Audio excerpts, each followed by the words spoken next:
Esta es la segunda parte sobre unos temas que surgieron de la serie Colosenses. Recuerden ustedes que en la serie Colosenses hablamos de la iglesia, el evangelio y la cultura, y hablamos de cómo la iglesia siempre se encuentra inmersa en una cierta cultura, en un cierto tiempo, y cómo esa cultura influye de una manera a veces positiva y a veces, la mayor parte de las veces, de una forma muy negativa en la vida, en el pensamiento y en la fe de los cristianos.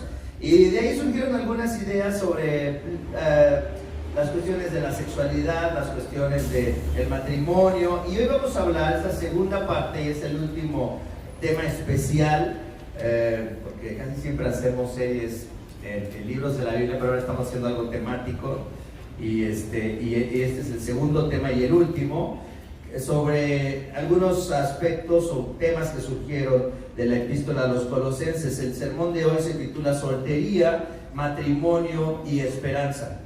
Soltería, matrimonio y esperanza. Y vamos a ir al texto que está en la primera epístola a los Corintios, capítulo 7, de los versículos 1 al 31. Y está muy en relación con el sermón que di sobre la sexualidad y la esperanza y el evangelio. Dice entonces así este texto. ¿Qué pasaje es? Perdón, es primera a los Corintios, capítulo 7, versículos 25 al 35. ¿Están de acuerdo? Sí, ya está bien ahí. Okay. 25 al 35. Dice así: en cuanto a las personas solteras, no tengo ningún mandato del Señor, pero doy mi opinión como quien por la misericordia del Señor es digno de confianza. Pienso que a causa de la crisis actual, es bueno que cada persona se quede como está. ¿Estás casado? No procures divorciarte. ¿Estás soltero? No busques esposa. Pero si te casas, no pecas. Y si una joven se casa, tampoco comete pecado.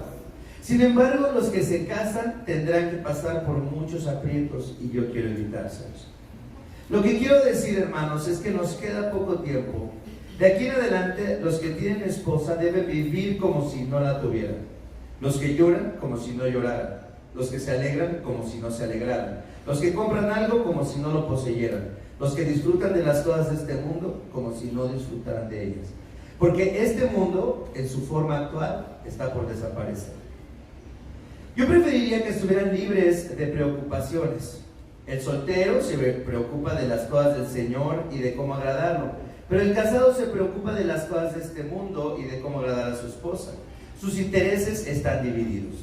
La mujer no casada, lo mismo que la joven soltera, se preocupa de las cosas del Señor, se afana por consagrarse al Señor tanto en cuerpo como en espíritu. Pero la casada se preocupa de las cosas de este mundo y de cómo agradar a su esposo. Les digo esto por su propio bien, no para ponerles restricciones, sino para que vivan con decoro y plenamente dedicados al Señor. Esta es la palabra del Señor. Tenemos que recordar el contexto en el que se escriben estas cartas del apóstol Pablo. Es el Imperio Romano. En el Imperio Romano tenemos que entender que era una sociedad en la que una persona, la valía de una persona como individuo, estaba en relación a su familia. Es decir, el prestigio de una familia era tu prestigio, la posición de tu familia era tu posición en la sociedad, y la formación de una nueva familia y tu relación con tu familia y la habilidad o la capacidad de producir hijos era lo que le daba a una persona el valor en esa sociedad. La persona soltera era vista como una persona incompleta, era vista como una persona inútil. La persona soltera era vista como una persona inútil, sin significado, sin futuro, sin ningún valor en la sociedad romana. Fíjense, es tan claro esto que César Augusto, que gobernó el Imperio Romano del 27 a.C. al 14 después de Cristo, dice esto: las personas que permanecían solteras, hizo una ley para que después de los 22 años, si seguían solteros o después de los 22 años de edad no tenían hijos, se les cobrara un impuesto.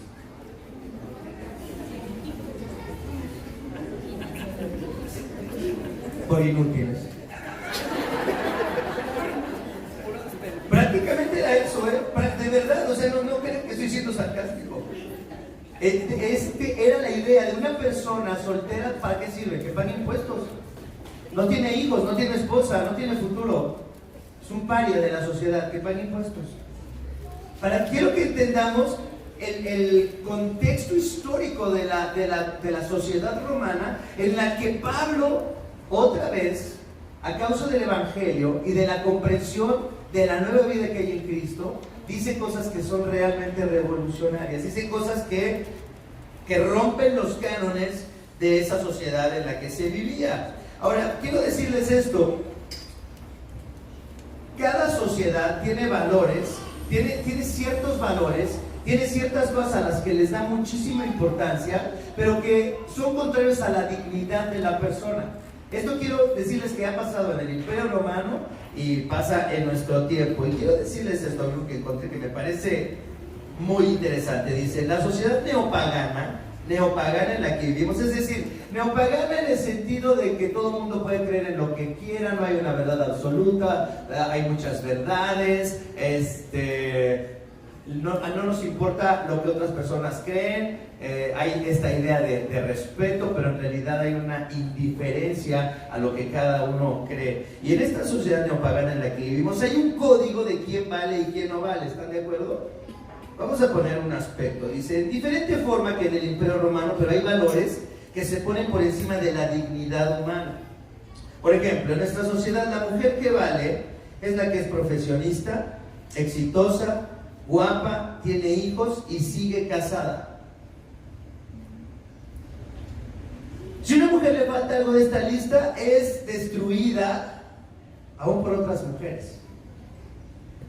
Si es ama de casa, es una mantenida, dicen las que trabajan. Si es exitosa pero pesa más de 50 kilos, es digna de lástima. Si es exitosa y delgada pero no tiene hijos, es digna de compasión. Si tiene hijos, es exitosa y pesa 50 kilos pero no tiene pareja, seguramente es una mujer odiosa que espanta a los hombres. Así llegan todas las combinaciones posibles. En nuestra sociedad, la mujer sigue sufriendo, sigue siendo criticada y sigue siendo valorada en términos así. Por otras mujeres, no crean que solamente por hombres, por otras mujeres. Si es hombre, la cosa es mucho más fácil. No tiene dinero, es un perdedor. Los hombres la tienen más fácil, no está tan complicado. No tiene lana, es un perdedor. Pero fíjense, hay otra cosa peor en nuestra sociedad. Para un hombre y para una mujer, la persona que no tiene una vida sexual activa o no está en una relación romántica, es una persona que está mal. Es una persona que no puede ser feliz. Es una persona que, ¿para qué vive? Fíjense, es algo que se valora mucho. La persona virgen o no activa sexualmente es vista como alguien que no se está realizando. Esto es algo que nosotros como cristianos tenemos que ver cómo se manifiesta aún dentro de la iglesia. Dice: en la sociedad en la que vivimos, el mundo está diciéndonos lo que debemos hacer o tener para establecer una imagen de seguridad. Todas las personas, aun las que parecen tenerlo todo, en el fondo son profundamente inseguros. Así que no piensen que esta época de libertinaje, igualdad e inclusión ha creado una sociedad donde las personas están más felices. Siguen existiendo valores absurdos como estos que vimos, en los que se le cobraban impuestos a los solteros, que esclavizan a la gente a conductas autodestructivas, porque no se reconoce lo que Pablo con toda claridad declara en esta parte de su epístola a los Corintios. La dignidad de la persona se establece en el orden de la creación, en el hecho de que fuimos hechos a imagen y semejanza de Dios. Pero fíjense, también en el papel que juega la sexualidad, la iglesia y la familia en el contexto de la fe cristiana y en encontrar el verdadero significado de la vida. Esas son las tres cosas de las que voy a hablar hoy. Voy a hablar acerca de la esperanza, cómo nuestra visión del valor de la persona y de la forma de vivir con respecto a ser solteros o casados, con respecto a cómo a nuestra moral sexual como cristianos tiene que ver con nuestra esperanza en la verdadera familia. Así que dice, la verdadera familia, en el verdadero significado y en el verdadero amor. La verdadera familia, el verdadero significado y el verdadero amor. Fíjense lo que dice en el versículo 25 del texto que leímos. Dice, en cuanto a las personas solteras, no tengo ningún mandato del Señor, pero doy mi opinión como quien por la misericordia del Señor es digno de confianza. Dice, pienso que a causa de la crisis actual, fíjense, estaban en crisis en el primer siglo. Yo nací en los años 60 y hasta el 76, que fue la primera gran devaluación con Echeverría, ¿verdad, hermano? Pues no, desde ahí empezó la crisis, ¿no? Y en el 84, 86, pues ibas al banco y ponías ahí un dinerito en un plazo a 30 días y la tasa estaba a 140 anual, ¿no? Una locura, estábamos en crisis, pero fíjense, estaba en crisis en el primer siglo. Dice, pienso que a causa de la crisis actual es bueno que cada persona se quede como está. Parece así como decir, bueno, está la cosa muy mal, ¿no? Vamos ya a quedarnos como estamos, ¿para qué le movemos? Pero no es una falta de esperanza. Fíjese lo que dice: estás casado, no procures divorciarte; estás soltero, no busques esposa. Pero si te casas, no pecas, y si una joven se casa, tampoco comete pecado. Sin embargo, los que se casan tendrán que pasar por muchos aprietos, y yo quiero evitárselos. Quiero decirles algo: el cristianismo abrió la puerta a una posibilidad que no se veía en el Imperio Romano, la posibilidad de que una persona decidiera vivir una vida de soltería, de celibato, de no casarse, de no tener hijos, y que fuera reconocida como una persona valiosa y como una forma válida de vivir en una sociedad que decía no vales nada. Y dice, claro que sí vales, porque fuiste creado a la imagen y semejanza de Dios, y por causa de Cristo, y por causa de que has sido redimido por Cristo, tienes un significado que va más allá de lo que dice la sociedad. Pablo dice, no, las personas cristianas y que son solteras son útiles y son plenas aunque no estén casadas. Formar una familia no es el valor máximo, sino que, ¿cuál es el valor máximo? Para la vida cristiana, vivir para Cristo, dedicar nuestras vidas a Cristo. Eso es lo que está diciendo. Fíjense, las mujeres viudas a las que César Augusto también imponía un impuesto si no se casaban en 2 años después de haber enviudado, también había un impuesto para las viudas. Dice, los cristianos les ayudaban si esas viudas decidían no casarse. En Hechos capítulo 6 sabemos que hubo un pleito, ¿se acuerdan? ¿Por qué? Porque se estaba desatendiendo a las viudas de los griegos y se les daba preferencia a las viudas de los judíos. Pero fíjense, este aspecto de esta expresión acerca de las viudas es muy importante si entendemos el contexto social del Imperio Romano. Es decir, la iglesia estaba diciendo, no tienen que casarse, si no quieren casarse, quédense viudas. Fíjense lo que dice aparte en 1 Timoteo capítulo 5, donde Pablo dice cómo deben tratar a las viudas, y se reconoce debidamente a las viudas que de veras están desamparadas. Pero si una viuda tiene hijos o nietos, que estos aprendan primero a cumplir sus obligaciones con su propia familia y correspondan hacia sus padres y abuelos, porque eso agrada a Dios. No dice, son las inútiles esas viudas, ponles un impuesto y que se casen rápidamente. Dice, no, la iglesia es totalmente diferente. Las viudas valen y deberían, y si quieren quedar solteras, que se queden solteras. Dice, la viuda desamparada, como ha quedado sola, pone su esperanza en Dios y persevera noche y día en sus oraciones y súplicas. ¿Por qué vale la vida de la viuda? Porque si está en Cristo se dedica a las cosas de Dios, en su viudez, en su condición. Dice, en cambio la viuda que se entrega al placer ya está muerta en vida. Encárgales estas cosas para que sean intachables. Y el que no provee para los suyos, y sobre todo para los de su propia casa, ha negado la fe y es peor que un incrédulo. Entonces fíjense lo que dice, para Pablo el hecho de que un hombre o una mujer cristiano decidieran permanecer solteros era una forma de vida no solo aceptable, sino valiosa. Tener hijos y formar una familia no es entonces lo más importante, ni siquiera tener relaciones sexuales es lo más importante. Y aquí es donde viene la comparación más radical con la forma de pensar en nuestro tiempo con respecto a la sexualidad. La gente no creyente, fíjense, en nuestro tiempo vemos esto, la gente no creyente no piensa que casarse o tener hijos es lo más importante, pero sí piensa que tener una vida sexual activa es fundamental, es un derecho y es una necesidad. Es una forma de autorrealización que debes de ejercer, y si no, hay algo que está mal contigo. La sociedad moderna dice, quédate soltero para que no tengas problemas, pero para que tengas experiencias sexuales con muchas personas.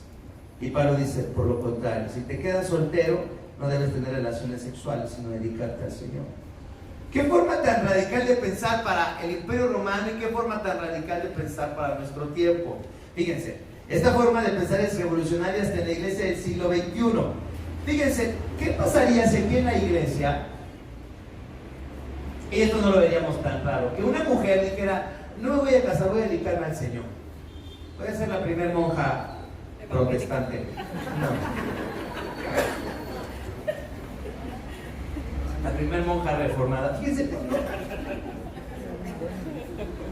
Así, si una mujer, creo que en nuestra sociedad machista mexicana, evangélica, tal vez aceptaríamos eso, que una mujer diga, no me voy a casar, quiero dedicarme al Señor. No para que sea misionera, pero no sé, que tenga su profesión, pero que diga, quiero dedicar mi vida al servicio del Señor, a orar, a trabajar en los diferentes ministerios. Tal vez no lo veríamos así tan mal, aunque sí sería un poco raro. Creo que muchos cristianos lo verían como una mujer rara. Pero si un hombre dijera, no me voy a casar y me voy a dedicar al Señor, se acaba. Porque lo primero que van a pensar que es, sí, se me hace que ya está pasando de soltero codiciado a soltero sospechoso, como dice una amiguita mía, ¿no? O sea, luego dirían, es gay, tiene un problema. No. Fíjense cómo aún nosotros en pleno siglo XXI, con todo lo que entendemos del Evangelio, con toda la historia de la iglesia, cómo los valores de la sociedad, lo que quiero que veamos es que como cristianos, los valores de la sociedad, el pensamiento de la sociedad ha permeado nuestros corazones y nuestros pensamientos a tal grado que el Evangelio y la visión cristiana de la vida todavía no es algo tan claro para nosotros, y creemos que lo tenemos clarísimo, pero no es cierto, no lo tenemos clarísimo. Todavía nuestra forma de juzgar una decisión así sería totalmente mundana para muchos de nosotros. Lo que quiero que entendamos es que nosotros estamos mejor que los cristianos en el primer siglo. El pensamiento pagano, el pensamiento del mundo está en la iglesia y tenemos que pensar esto. Dice, como iglesia debemos reconocer, dice, cómo el orden de la fe cristiana sigue desafiando nuestros valores en este tiempo, igual que pasaba en el primer siglo. Dice, pero el Evangelio debe cambiar los valores que la iglesia abraza en un constante intercambio, y lo que dice Pablo en la primera carta, en la carta a los Romanos, en el capítulo 2, en el versículo 1. Hermanos, quiero que cambien su forma de pensar, que cambien su forma de pensar, es decir, que estén reflexionando constantemente en el Evangelio que han recibido y que no se dejen dominar por las ideas del mundo. Quise darles el ejemplo de lo que pensaríamos de una mujer o un hombre que decidiera no casarse y cómo lo recibiríamos como iglesia. Pablo dice en este texto, si te casas haces bien, y si no te casas también está bien. La iglesia debe ser un lugar en el que haya personas que decidan quedarse solteras si no quieren casarse, y debemos dejar de ver a los solteros como personas incompletas o inmaduras. No quiero decir que no hay personas solteras inmaduras, sí las hay. Pero también hay personas que se casan y son totalmente inmaduras, aunque tengan 50 años de casados, no han madurado, ¿no? El matrimonio no es una garantía ni prueba de madurez espiritual o mental, pero tampoco lo es la soltería. Y como iglesia tenemos un desafío de cómo vamos a tratar a los solteros. Les hemos propuesto a los solteros que se queden solteros. Va a decir, ay hermano, usted porque se casó y está también y cumplió 25 años de casado. No es porque estoy casado, pero la iglesia creo que no ha hecho esta propuesta a los jóvenes. Decirles, no te cases, sirve al Señor. Si no quieres casarte, no te cases, no tienes que hacerlo. Y las personas que siempre preguntan, las personas, ¿cómo se dice? Impertinentes que siempre hay en las iglesias, que siempre preguntan, ¿y cuándo tienes bebés? ¿Y cuándo te vas a casar? Esas personas impertinentes clásicas de la iglesia, ¿verdad? Deben de pensar, calla mi boca, Señor, no debo pensar antes de hablar, y dejar de estar diciendo lo que se me ocurre. Debería decir, si no tienes hijos, no tengo por qué estar preguntando por qué no tienes hijos. Y si no te has casado, no deberías de estarte preguntando por qué no te has casado. Eso es algo que la iglesia debería de hacer. Dice, lo importante, dice, es entender que en Cristo hay una forma mucho más amplia de vivir que solo los roles propuestos por la sociedad. Que alguien dijera en el primer siglo que estaba bien quedarse soltero, dice, era posible porque la iglesia otorgaba una comunidad que podía apoyar a una persona en su decisión de quedarse soltero y vivir para Cristo. Fíjense lo que la iglesia estaba diciendo: si no tienes hijos, si no te casas, no necesitas esa familia, porque somos tu familia. La iglesia te va a cuidar, la iglesia va a estar contigo, la iglesia va a ser tu comunidad. y la iglesia va a atenderte aún si estás en la vejez.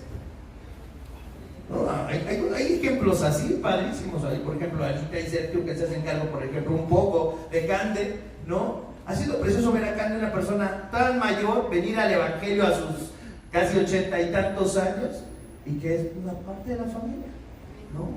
Y es parte de nuestra familia, ¿no? La iglesia no debería de hacer esto, no deberíamos de cuidar a los ancianos, a los que queden viejitos entre nosotros, en lugar de estar diciendo, ay, mis hijos, no me llevo bien con ellos, ¿quién me va a cuidar? ¿No? No tenemos la iglesia. La iglesia en el primer siglo dio ese espacio a las personas que nadie valoraba, y la iglesia dijo, ustedes son valiosos. Y la iglesia debe hacer esto en el siglo XXI. Para los que no van a tener hijos, porque no quieren o porque no pueden, y para los que no se van a casar tampoco. Y debemos decir, esa es una vida válida.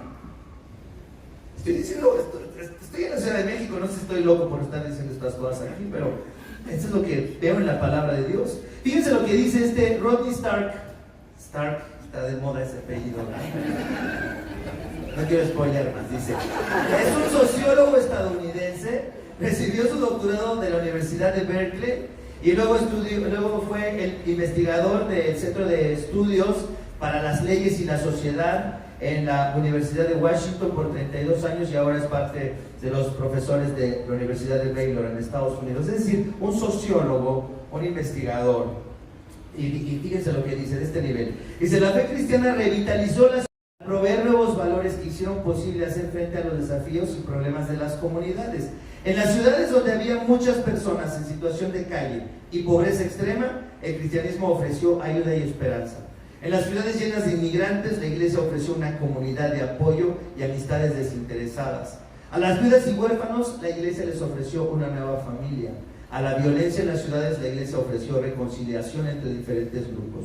Por último, en las ciudades llenas de enfermedades, incendios y terremotos, la iglesia ofreció cuidados que no proveía el gobierno. ¿Realmente la iglesia es tan radical como para que se convierta en nuestra familia? ¿O es el club a donde vamos solamente si nos atienden bien y si tenemos un buen intercambio? ¿O realmente estás comprometido con una iglesia, con una comunidad? ¿Realmente estos son tus hermanos? ¿Realmente son personas que te importan? ¿O solamente vienes a consumir un ratito cada domingo lo que necesitas y después de eso no tienes ninguna relación con la iglesia? Hay muchas personas que eso piensan que es la vida cristiana, venir media hora el domingo y irse y no tiene nada que ver con la iglesia. Cumplen en su mente, pero la iglesia nunca pasa a ser realmente parte de su vida, ni son su familia, solamente son algo que usan para sentirse bien consigo mismos. Realmente quiero que entendamos esto. La iglesia es algo radical si comprendemos el evangelio y si realmente empezamos a experimentarlo. Dice entonces el apóstol Pablo, hablando de la soltería y del matrimonio, la idea principal entonces es que el cristiano tiene una visión de la vida que va más allá de formar una familia, y esa visión es servir al Señor, dedicar la vida a Cristo, vivir la vida para la gloria de Dios. Y para eso no se necesita ni estar casado ni soltero, sino un compromiso de vivir para el que nos salvó. Fíjense lo que dice el apóstol en el versículo 32. Yo preferiría que estuvieran libres de preocupaciones. El soltero se preocupa de las cosas del Señor y de cómo agradarlo, pero el casado se preocupa de las cosas de este mundo y de cómo agradar a su esposa. Sus intereses están divididos. La mujer no casada, lo mismo que la joven soltera, se preocupa de las cosas del Señor, se afana por consagrarse al Señor tanto en cuerpo como en espíritu, pero la casada se preocupa de las cosas de este mundo y de cómo agradar a su esposo. Dice un comentarista, el verdadero significado entonces de la vida no está en el estado civil de la persona, sino en su compromiso de vivir para Cristo. Fíjense, en medio de la familia que es la iglesia, en medio de una comunidad donde se sirve al prójimo y en donde se ayuda y donde se anima para que caminemos cerca de Cristo. La verdadera familia no es la que se forma entonces en los lazos de sangre que establecía el Imperio Romano, sino la que se forma en la visión del reino de Cristo, en la visión de que hemos sido comprados por la sangre de Cristo y ahora estamos unidos unos a otros con lazos eternos. ¿Realmente así ves a las personas que están aquí en la iglesia? ¿Te ves unido a ellos? Esto es importante pensar. Y de ahí viene el verdadero significado de la vida. Entonces, fíjense lo que dice el apóstol, siguiendo con su discurso. El verdadero significado de la vida, dice en el versículo 28, pero si te casas, no pecas. Y si una joven se casa, tampoco comete pecado. Sin embargo, los que se casan tendrán que pasar por muchos aprietos y yo quiero evitárselos. Lo que quiero decir, hermanos, es que nos queda poco tiempo. De aquí en adelante, los que tienen esposa deben vivir como si no la tuvieran, los que lloran como si no lloraran, los que se alegran como si no se alegraran, los que compran algo como si no lo poseyeran, los que disfrutan de las cosas de este mundo como si no disfrutaran de ella, porque este mundo en su forma actual está por desaparecer. Este mundo, el orden de este mundo, dice, está por desaparecer. Dice, lo que la mayoría de los comentaristas afirman sobre este pasaje es que Pablo no está diciendo que el matrimonio no es importante o que ignoren a sus esposas. Algunos dijeron, qué bueno, ya ves, no te voy a hacer caso, como si no estuviéramos casados. No, eso ya lo saben ustedes hacer tranquilamente. Dice, más bien lo que debemos es tener una visión mucho más elevada de la relación matrimonial, la cual, fíjense, la cual tiene sentido solo en Cristo. Dice, es decir, el matrimonio no es una forma de autoafirmación y búsqueda de la felicidad romántica, sino que el cristiano tiene en mente que Dios usará su matrimonio para algo mucho más importante que pasarla bien. Lo que quiero es que pensemos que vivimos en una sociedad donde la cuestión romántica es lo más importante. Entonces decimos, el que no tiene una relación romántica o no tiene una vida sexual activa no puede estar disfrutando la vida ni puede estar realizándose. Pero el apóstol Pablo dice, no, fíjense, lo que quiero decirles es que el matrimonio no debemos de poner nuestra esperanza para satisfacer nuestras necesidades inmediatas de amor romántico o de necesidades sexuales. Dice, sino deberíamos de pensar es algo mucho más profundo, el matrimonio. Realmente puedes ver tu matrimonio como la forma en la que Dios te va a santificar, como Dios te va a enseñar a perdonar a una persona que no merece ser perdonada, o amar a una persona que no todos los días hace cosas para que la ames y que lo tengas que hacer todos los días. Y vas a ver la relación sexual después de 30 años o 40 años y decir, tengo una relación sexual contigo porque estoy comprometido a estar solamente contigo, porque solamente voy a encontrar mi satisfacción en ti. Y entonces dice Tim Keller en su libro El significado del matrimonio, el sexo en el matrimonio entonces se convierte en algo casi sacramental, en un recordatorio del compromiso que he hecho de vivir solamente para ti. Por eso cuando dice una persona, no, es que estamos casados pero tenemos 30 años de que no tenemos relaciones, no, pues ya están divorciados. Porque no has renovado tu pacto en la relación sexual que deberías de buscar con tu esposa. ¿Se dan cuenta lo profundo que es el matrimonio a la luz de la fe cristiana? El sentido que tiene el sexo en el matrimonio, el compromiso en el matrimonio, más allá del amor romántico. Eso es lo que queremos decir, es de lo que estamos hablando. Dice, Pablo nos invita a reflexionar sobre las cosas a las que damos demasiada importancia en esta vida. Los romanos entonces le daban un inmenso valor al tema de la familia, a la seguridad financiera y a los hijos, pero es claro que el significado de la vida no está en tener hijos o no tenerlos, no está en ser casado o soltero, no está en ser rico o pobre, sino en lo que harás con tu vida. Y aquí viene esta pregunta, dice, los que quieren tener hijos, y esta mañana es para todos aquí, los que quieren tener hijos, ¿se han preguntado para qué quieren tenerlos? ¿Para qué quieres tenerlos? Es una urgencia biológica, como dicen los que no creen en Dios. El reloj biológico ya me está marcando que es la hora de tener hijos. Ya, no puedo controlarlo. Es el reloj biológico. ¿Crees que te falta algo? Si te falta algo, entonces quiere decir que no has encontrado en Cristo lo que necesitas. Si te falta algo. Y claro, alguien puede decir, usted tiene 2 hijos, pastor. Bueno, les voy a decir una cosa. Si tú piensas que es difícil no tener hijos, es igual de difícil tener hijos. Entonces, cualquiera de las dos opciones es difícil. Eso sí se los digo. Fíjense lo que dice aquí.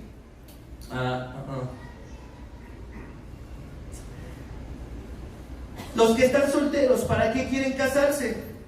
¿Qué es lo que quieres? ¿Quieres seguir el modo de pensar de este mundo? Decir, es que necesito una relación romántica, es que necesito ejercer mi sexualidad porque si no, no tiene significado mi vida. ¿Lo crees? ¿Crees esto a pesar de que eres cristiano? Tienes que pensar para qué quieres casarte. Los que buscan el desarrollo profesional y económico, ya saben para qué quieren lograr todo eso que están buscando. Dice, o tu existencia como cristiano es tan hueca como la de una persona que solo sigue la corriente de este mundo. A lo mejor los deseos que tienes son tan huecos y superficiales y tan faltos de reflexión como una persona que no es cristiana y que también quiere tener hijos, casarse y no sabe ni por qué.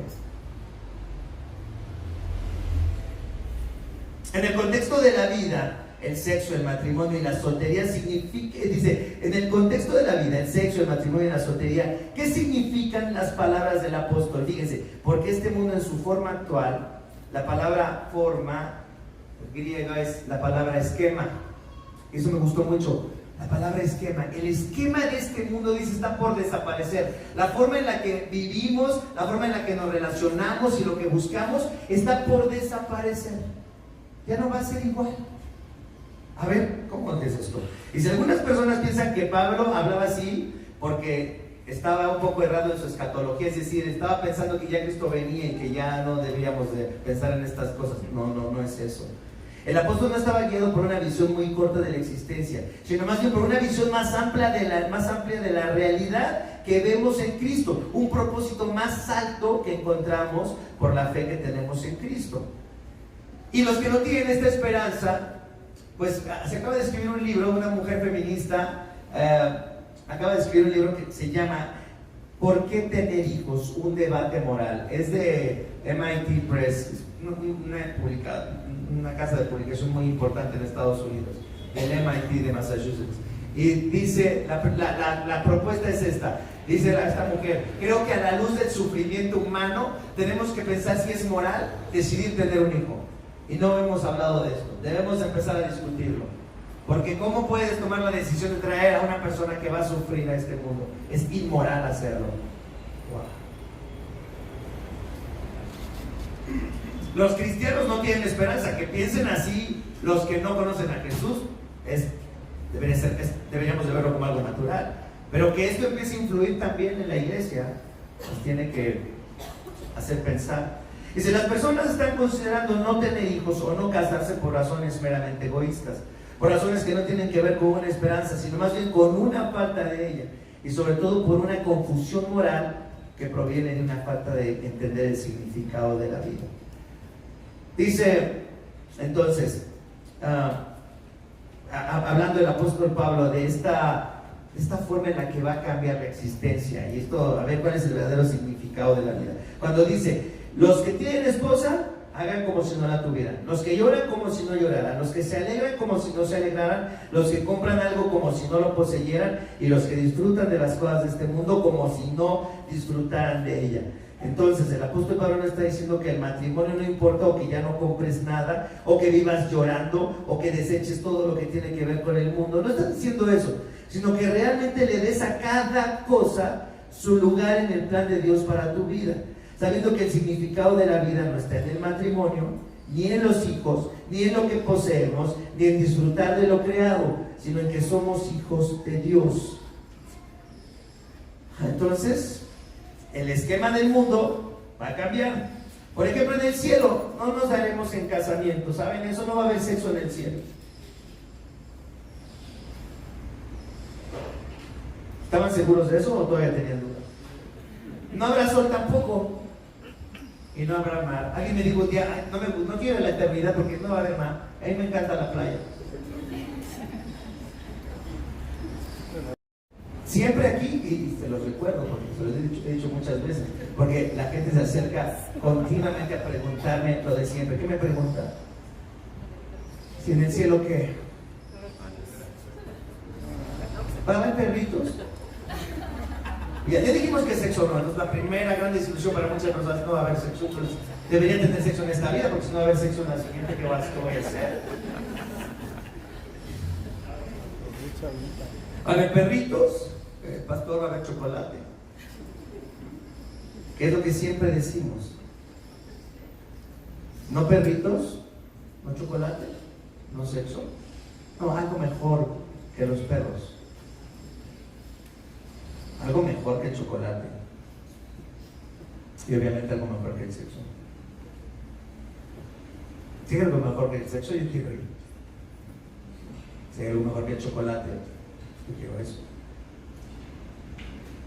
Si hay algo mejor que los perros, es el Señor, ¿se dan cuenta? El que creó los perros, el que creó el sexo, el que creó el mar, el que creó la luna y las estrellas. Eso es lo que vamos a tener.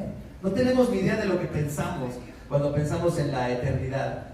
Porque nos imaginamos el pasaje del Antiguo Testamento del anciano de Días, ¿no? Y dice: vamos a contemplar al anciano de Días. ¡Qué padre! No. Es algo mucho más allá. Fíjense lo que dice en Apocalipsis 21. Después dice: vi un cielo nuevo y una tierra nueva, porque el primer cielo y la primera tierra habían dejado de existir, lo mismo que el mar. Vi además la ciudad santa, la nueva Jerusalén, que bajaba del cielo procedente de Dios, preparada como una novia hermosamente vestida para su prometido. O sea, una novia, un novio. Dice: oí una potente voz que provenía del trono y decía: aquí entre los seres humanos está la morada de Dios. Él acampará en medio de ellos y ellos serán su pueblo. Dios mismo estará con ellos y será su Dios. Enjugará toda lágrima de los ojos de ellos, y no habrá muerte, ni llanto, ni lamento, ni dolor, porque las primeras todas han dejado de existir. Y no vi ningún templo en la ciudad, porque el Señor Dios Todopoderoso y el Cordero son su templo. La ciudad no necesita ni sol ni luna que la alumbren, porque la gloria de Dios la ilumina y el Cordero es su lumbrera. Cómo me encanta ver la luna desde mi cama en estas noches preciosas de estas 2 semanas. ¿No han visto la luna? Increíble. Me encanta ver una puesta de sol. Pero ¿qué será esto que nos está diciendo San Juan en el Apocalipsis? Está diciendo: el orden que viene, el significado de la vida es más que este sol y este mar y este sexo y estos hijos y este matrimonio o esta soltería. Es mucho más que eso, y ustedes como cristianos deben entender que hay mucho más que esto. ¿Cómo lo estás viviendo? ¿Cómo estás viviendo la realidad de tu vida? ¿Te sientes incompleto, amargado, frustrado? ¿O tienes una vida plena en Cristo? Ese es el desafío que quiero que esta mañana quede en medio de nosotros.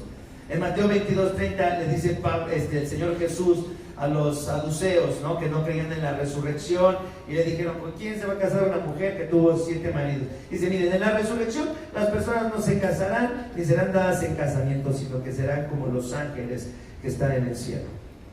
El esquema de este mundo va a cambiar, va a ser destruido.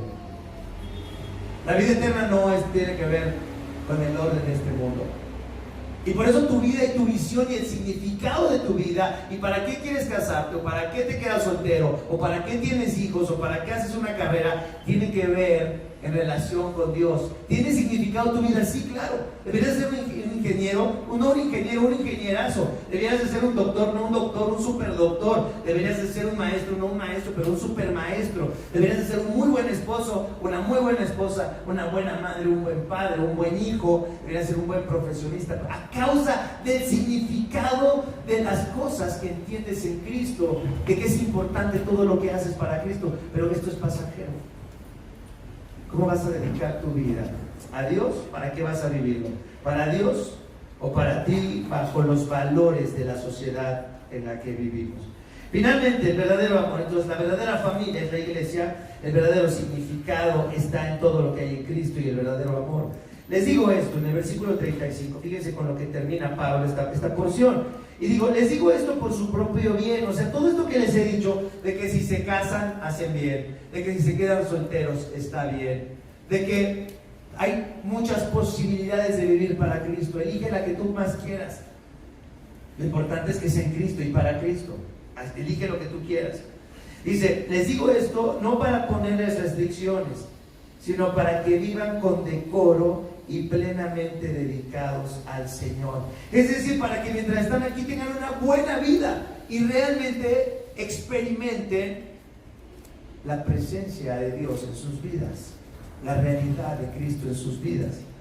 Dice, cuando hablamos entonces en el sermón sobre sexo hace 2 semanas y esperanza en la vida cristiana, hablamos de un pasaje que es muy importante y que le da sentido a todo el discurso de Pablo. Si ustedes analizan esta carta a los Corintios, van a ver que el capítulo 6 y el capítulo 7 hablan de esto: soltería, matrimonio y sexo. Ese es el tema: soltería, matrimonio y sexo. 2 capítulos completos. Pero fíjense, este texto es central para entender todo lo que está alrededor. En 1 Corintios 6:15 dice: ¿no saben que sus cuerpos son miembros de Cristo mismo? ¿Tomaré acaso los miembros de Cristo para unirlos con una prostituta? Jamás. ¿No saben que el que se une a una prostituta se hace un solo cuerpo con ella? Pues la Escritura dice: los dos llegarán a ser un solo cuerpo. Pero el que se une al Señor se hace uno con Él en el Espíritu. Entonces fíjense, lo que Pablo está diciendo: todo mi mi discurso sobre soltería, matrimonio y sexualidad tiene sentido para el cristiano cuando el cristiano ve su vida unida a ¿quién? Unida a Cristo.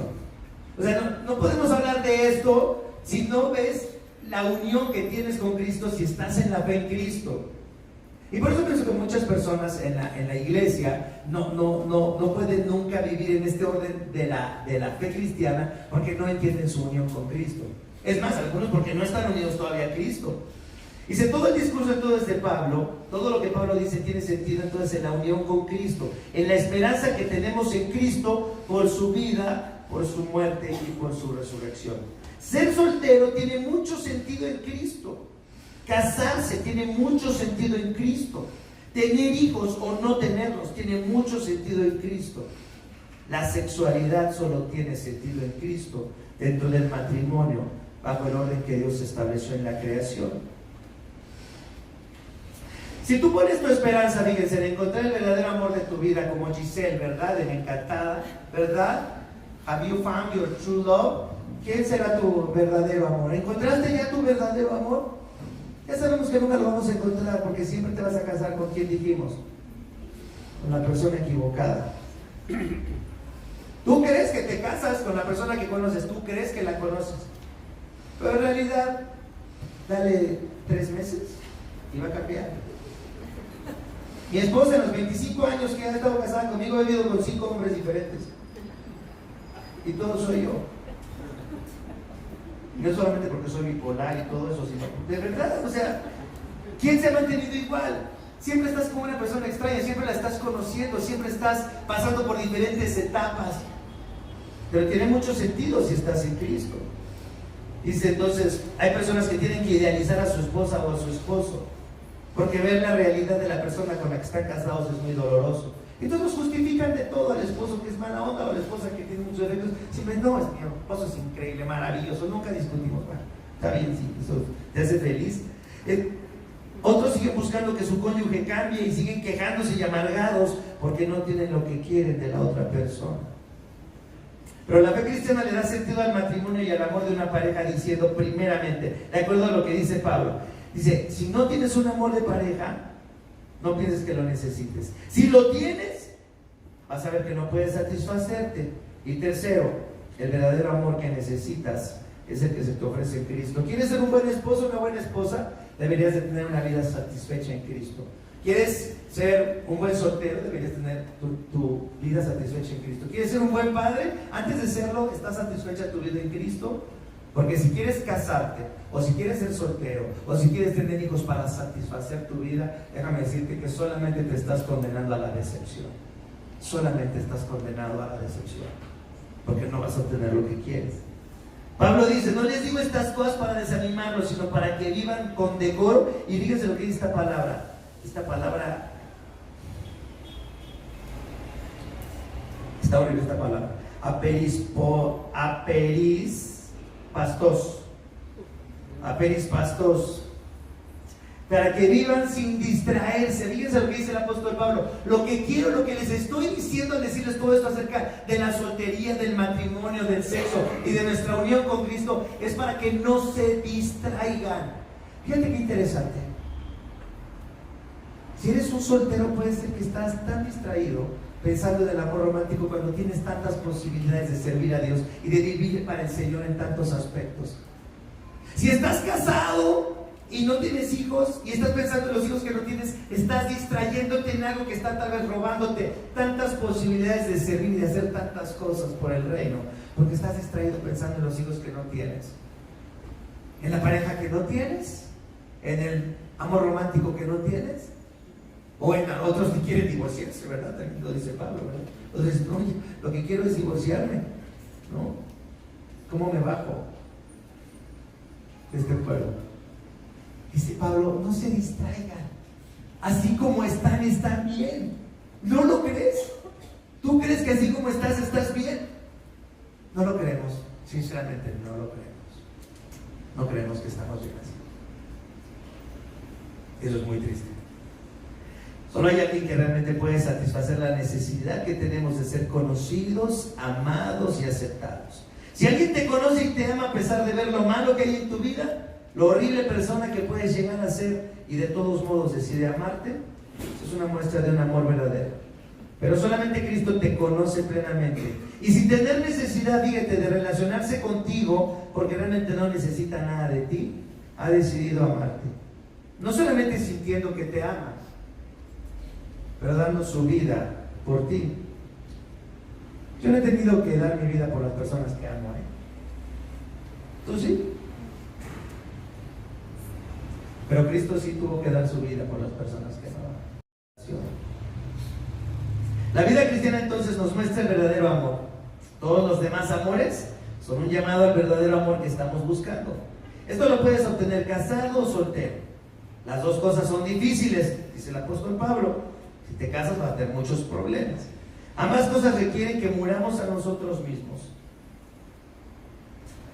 Ser soltero, yo pienso que se siente que es una vida en la que sientes que te mueres. Es difícil ser soltero, para muchas personas sí. Pero estar casado también, a veces sientes que te mueres. La verdad, ahí sí se ríe. De verdad, la condición en la que vivas implica morir a ti mismo. Si eres soltero, de una manera, y si eres casado, de otra manera. Si tienes hijos, de una manera, y si no los tienes, de la misma manera. Dice, ambas cosas son difíciles, ambas cosas requieren que muramos a nosotros mismos. Ambas situaciones, ambas condiciones pueden glorificar al Señor, y ambas formas de vivir pueden ser también de mucha bendición. Que pensemos en esto. Vamos a orar. Padre Santo, Padre amoroso, Padre bueno, te damos gracias porque las palabras del apóstol Pablo tienen una buena intención. Que aprovechemos la vida que tenemos para vivirla para Cristo. En la esperanza, Señor, no de la familia terrenal, pero de la familia que hay en la comunidad de la iglesia, de los que has rescatado, de los que luchamos, Señor, por mantenernos cerca de ti. En el verdadero significado de la vida, porque este mundo va a desaparecer, pero hay un mundo que nunca va a desaparecer, es tu presencia. Y en el amor verdadero que necesitamos y que ha sido provisto por el que dio su vida por nosotros. Padre, realmente creemos estas cosas. Realmente podemos vivir así. Tenemos un desafío grande. Si somos cristianos, deberíamos de conocer esta forma de vivir. Si no lo somos, podríamos empezar a conocer. Padre, oro por tu iglesia, oro para que las ideas del mundo y la visión del mundo no nos dominen, sino que nuestro entendimiento sea iluminado por la palabra viva y eficaz, por las buenas noticias del Evangelio. Padre, que no nos distraiga nada. Queremos vivir para Cristo, para el que nos amó y dio su vida por nosotros, para el verdadero amante de nuestras almas, para el que nos conoce y nos acepta. Gracias, Padre, por darnos este amor. Gracias, Padre, por darnos tu palabra. Oramos en el nombre de Cristo. Amén.